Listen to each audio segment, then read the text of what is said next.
Էնդոուրոլոգիական կենտրոն է դարձել Երևանը։ Տարբեր երկրներից հեղինակավոր ուրոլոգներն ու գիտնականները հուլիսի 17-ից 18-ը այստեղ մասնակցում են BENDO 2026 միջազգային էնդոուրոլոգիայի կոնգրեսին։ Մեր գործը նա է, որպեսզի մենք վերջին գործողությունները, վերջին տեխնոլոգիաները ունենանք Հայաստանի Հանրապետությունում եւ դա կարողանանք մատուցենք մեր բուժառուներին։ Էրեբունի բժշկական կենտրոնն ու Հայկական ուրոլոգիական ասոցիացիան են կազմակերպել միջազգային կոնգրեսը։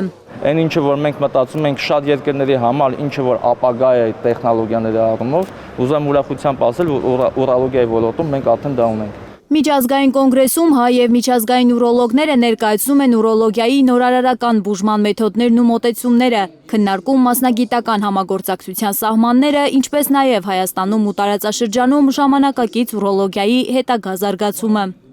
Իհարկե միշտ տեղ կա լավացնելու, ուզում դա եւս մեկ անգամ նշել, մենք բոլորս այդ ճանապարհին ենք, այս կոնգրեսներն ու միջոցառումներն կազմակերպված են նրա համար, որպեսզի մենք կարողանանք այդ մեր գծած ճանապարհով գնալ, որպեսզի ինքնակատարելագործվենք։ Հայաստանում ուրոլոգիան զգալիորեն փոխվել է, նկատում է ոլորտի առաջատար մասնագետ Հայկական ուրոլոգիական ասոցիացիայի նախագահ Արման Ծատուրյանը։ Ժամանակակից տեխնոլոգիաները հեշտացրել են պրոֆեսիոնալների գործը։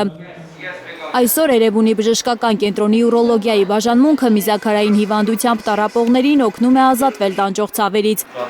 Այստեղ արդեն նաև ռոբոտային վիրահատություններ են արվում։ Ռոբոտային վիրաբուժությունը հիվանդներին տալիս է, որպեսզի հետվիրահատական ապաքինումը ավելի արագ լինի։ Հիվանդային հնարավորություն է տալիս ֆունկցիոնալ արդյունքները ավելի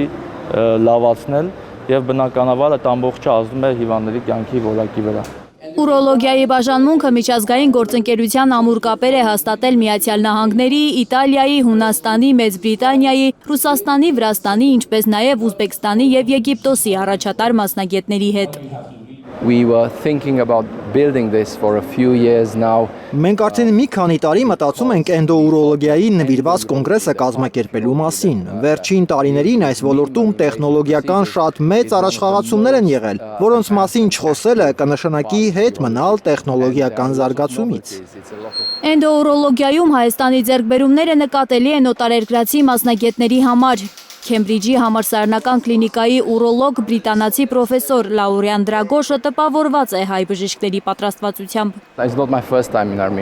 Սա իմ առաջին այցը չէ Հայաստան։ Նախկինում եւս եղել եմ այստեղ եւ պետք է ասեմ, որ տպավորված էի էնդոուրոլոգիայի զարգացման աստիճանից։ Շատ կարևոր է, թե այստեղ ինչպես են համագործակցում երիտասարդ եւ տարեց բժիշկները եւ ինչ լավ արդյունքներ է բերում այդ համագործակցությունը։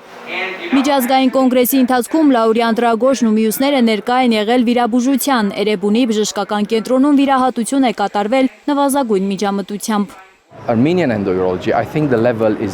Հայաստանը էնդոուրոլոգիայի կենտրոն դառնալու համար ունի բոլոր հնարավորությունները, ունեք մարդկային ռեսուրսներ, ունեք տեխնոլոգիական ձեռքբերումներ, լավ հիվանդանոցներ։